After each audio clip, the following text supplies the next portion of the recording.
there's a lot of optimism that this deal is going to sail through the Senate. Not so sure about the House. What do you think?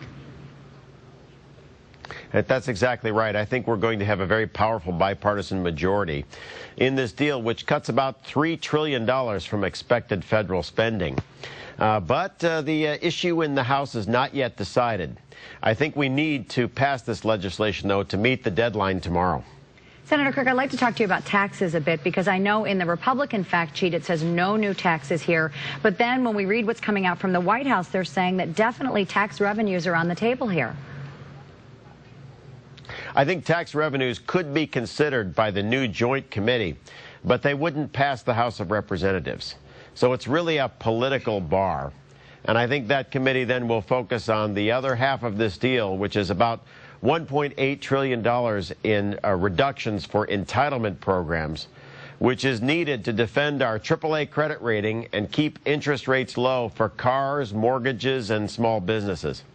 Well, speaking of the credit rating, Senator, a lot of people are concerned that even if it does pass, our credit rating in the U.S. might take a hit. Are you worried about that? I am, because this is only a down payment. Washington spends 40 cents of every dollar from borrowed funds, and this deal does not fix all of our deficits and debt problems. But it sends the government in a better direction, and it's the first real time in 40 years we're looking about curtailing entitlement spending, which is 2/3 of all federal spending. Senator, let's get back to the possible vote on this. Clearly an agreement now, but even here locally, Representative Joe Walsh saying he doesn't think he's going to vote for it.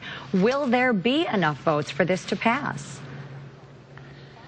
I think in the end there will, because number one, this cuts spending. Number two, I think it's effective. Number three, it's right before the critical deadline.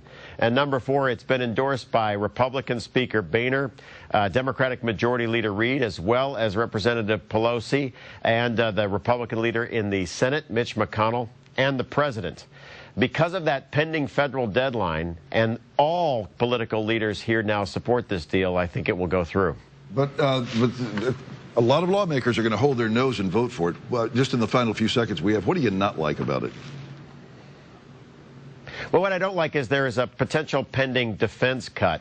It's part of what the Republicans gave to get this deal. But it was necessary. We cannot keep borrowing so much from China and other countries.